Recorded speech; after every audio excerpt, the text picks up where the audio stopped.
Okay, y'all, just drop whatever you're doing and turn up your radio, 'cause it's time for Body Love. Here's what happened last time. I am going to be the host of my own radio show. I am going to go on the air every day and give everybody advice on how they should live their lives, and you are going to help me do it. Vanessa, I am sure Maya is going to start understanding what happened and why you felt like you had to. Why I lied to her about who her father was. I don't know, Roz. She may never speak to me again as long as she lives. Maya, the only way you're ever going to get better, and the only way we're letting you out of here, is to work out the problems between you and your mother. And we can't do it without her. So it's up to you, Maya. Are we inviting your mother to our next session or not?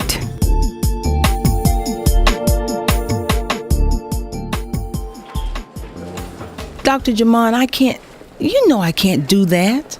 Actually, Maya, I know you can, but only you can decide if you're ready to. And there's no other way for me to get better. Well, think about it.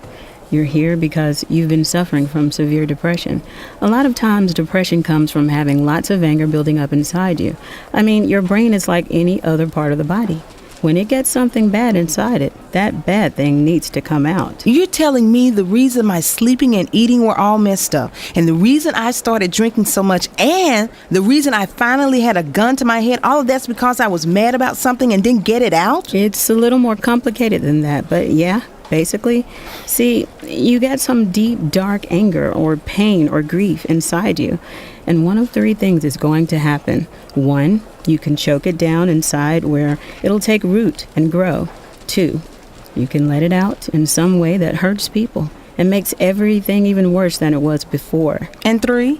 Number 3, you get that pain out in a creative and careful way that gets you some answers. You deal with it in a way that helps you face whatever it is you were so mad about in the first place, which in your case is your mother lying to you for 20 years. So let me see if I've got this straight. We've got to bring her in here. It's going to be you, me, and her. And the point is for me to get my anger out? That's basically it, yeah. And I get to say anything I want? Anything you want. This could even be fun. It just might. Now, I'll be asking you questions, and keeping the conversation on track. On what track? On the track of dealing with the problem here. It can't just be an hour of you calling your mother dirty names. Thought you said I could say anything I want. Well, yeah, but it's a two-way street. Your mother will also get to say anything she wants.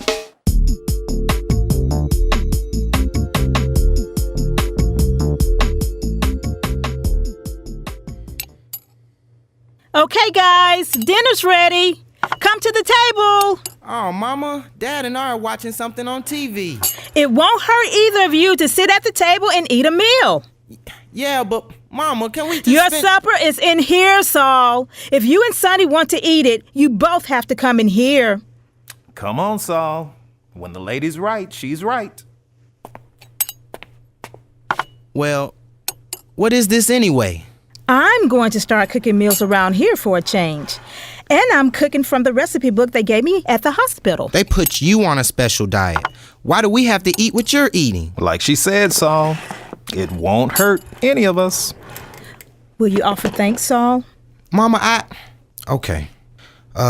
Lord, thank you for this food. And, I know it'll be good for us because it looks healthy. Amen. Don't much care for how you say healthy. Well, you know how you can tell the difference. There's stuff that looks like it'll be good to eat, and there's stuff that looks like it'll be good for you. What kind of fish is this? It's baked salmon. Didn't cost as much as I thought it would. And these steamed vegetables, I got them really cheap too. There's no oil in this, no salt, and no fat, but lots of protein and vitamins. So, how is it? This fish is kind of dry. It's fine, Nessa. It's all just fine. Are these vegetables raw or what? They've been steamed. Are they not cooked all the way through? No, they're cooked. Just don't have much flavor. You're used to eating things covered with salt and fried in oils. Now you're tasting things the way they really taste, without all of that. taste like they're not even there. It's like I'm eating nothing. It just takes some getting used to, Saul. I guess so. Well, tell me about the job search. Well, did my interview at Pacific Tech today. Said they'd call me one way or another by tomorrow. That's great, Sonny. It is. Oh, and while I was out, I talked to somebody who said Roz did a missing persons report on Fidelia. That's right. It's been more than 24 hours. And while she was at it, she finally reported all of Mal's stuff getting stolen. Wait now, what? Mr. Armstrong's stuff got stolen? What'd they get? I thought you knew. They got his clothes, his shoes. They took all the photographs of Miles, his diploma from off the wall, everything. It's like somebody got into Rosalind's house and took everything that belonged to Miles, but didn't touch one thing of Rosalind's. Okay, now, that's just crazy. Whoever did that was on some drugs or something. Well, maybe that's right, but there was no sign of breaking. Folks always call right when you're trying to eat. Just let it ring. Caller ID says it's the hospital. Oh, Lord, please let that be them letting Maya out.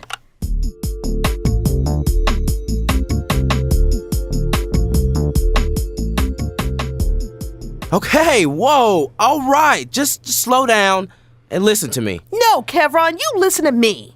My life has been building up to this. I'm going to have my own radio show and give everybody advice on how to look good and feel good. Miss Fidelia, and be do healthy you know anything about radio? For that matter, do you even own a radio? I listen to it a lot, and I know there's nothing on the air around here that's as good as I would be if I had my own show. And listeners from near and far will stop what they're doing at the same time every week. Every day. Oh, every day. Because they're so enthralled with your opinions. And besides, a radio show requires sponsorship. You know, somebody to pay the bills. So find me a sponsor, find me a station, and be my agent. Make 10 cents every time I make $1. You mean 15 cents. I knew that would get you. So you're going to do it? You're going to line me up a sponsor and everything? You just watch me. Stay tuned for more Body Love right after this. And now, back to Body Love. Thank you for coming today, Mrs. Baxter. I'm just happy to see my daughter again, Dr. Jamon. But please call me Vanessa. I don't use my husband's name anyway. See? You see what I mean? She never even made up her mind about what she wants to be called. Now, just a minute, Maya. Hold that thought. Let me get my music player going. I like to keep this player going right outside my door. You know, so if somebody comes by, they can't hear a word we say in here. So, ladies, I've had a chance to talk with each of you about how this works. So first, I want to know if either of you have any questions about the process. No. No? Well, then, who has something they want to say? Maya, you started a thought a minute ago. Never mind, not important. It sounded important to you then. No, now that we're here and I know that nobody can hear what we're saying, I really want to know what my mother has to say. I don't know where to start. Start with what you and I talked about on the phone. You've made it clear to me that you genuinely want to help your daughter any way you can, and you know she really needs to understand how things got to be the way they are. So just talk about that, how you feel about everything that's happened. Then I guess the main thing is how sorry I am. And I am so very sorry. What do you feel sorry for? Everything. I'm sorry I got pregnant when I was so young. I'm sorry I lied to everybody and tried to hide it. Sorry I let that man get away. Sorry I married somebody else just so my baby would have a father. Sorry I decided back then to never tell my daughter who her real father was. I was just a kid, just a baby myself, and that's why I didn't make the right choice back then. I didn't know it would be bad to hide such a big secret from my daughter. But my worst sin, the biggest crime I committed against you, Maya, is that when I got mature enough to know better, When I got old enough to understand that you really needed to know who your real father was, I still didn't tell you. I wrote a letter that you were supposed to get sometime after I was dead, and I told myself that was enough. But I knew better. I lied to you and I lied to myself. And there's no excuse for any of it. I made a mess of everything, and nobody has suffered more for it than you. And all I have left, all I can do now is say, I'm sorry, baby. I can apologize and beg for your forgiveness. Maya, Ma'am, anything you want to say to that? I don't know. What do you mean? I mean, I guess I didn't expect to really hear anybody actually apologize. To hear anybody say, I know I messed your life up and I'm sorry. I am, Maya. I am so sorry about all of this. I have always loved you even before you were born, and I have always wanted whatever was best for you. I know that, Mama. I don't know. Now I'm all kind of confused. Confused? Yeah, I feel like Dr. Jamon, I don't think I can do any more of this. Not right now. I think I need to just be alone for a while.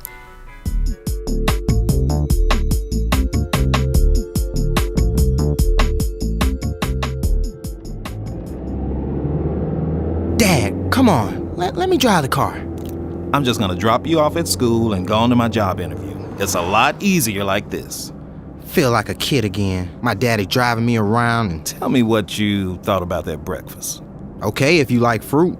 And that no-sugar cereal? Well, it's good for you. I know, but I kept thinking about how I used to swing through Captain Burger on my way to school and get one of those sausage and biscuit things. Exactly. Fill me up.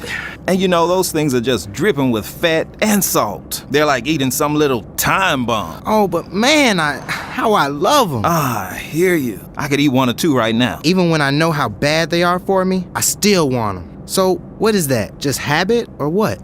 I guess so. All I know is I want to stick with this. I like to lose about 20 pounds, and with your heart being like it is, well, cutting fat and sodium has got to be a good idea. Just wish Mama was better at cooking like this, you know? I mean, it's healthy, but man, I'm about to die for a meal that tastes good, too. I know what you mean, Saul. I know what you mean.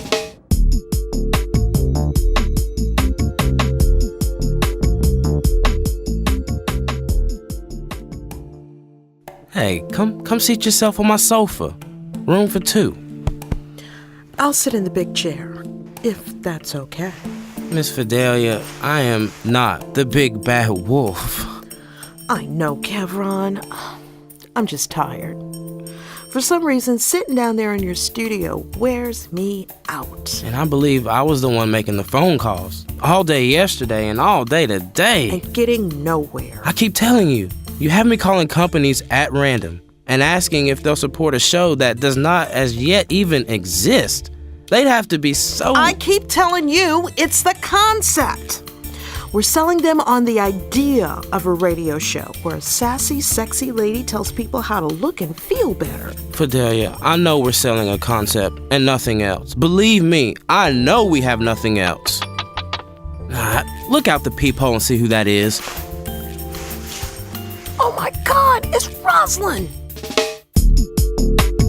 Now you better be here again next time to hear what's gonna happen on BodyLove.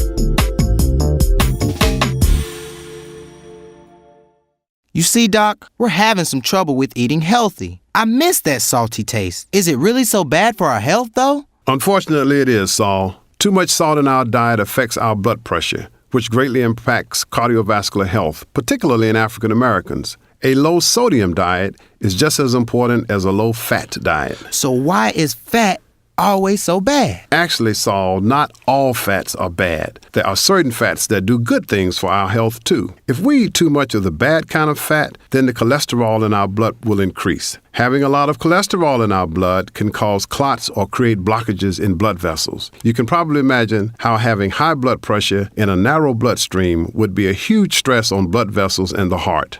So, knowing that, you can get back on track with a healthy diet with your mother. I sure can, Doc. After hearing all that, I know I should. This was BodyLove, episode 46, written by the BodyLove Writers Group, recorded at Boutwell Studios by Jeff McKee, and directed by Will York.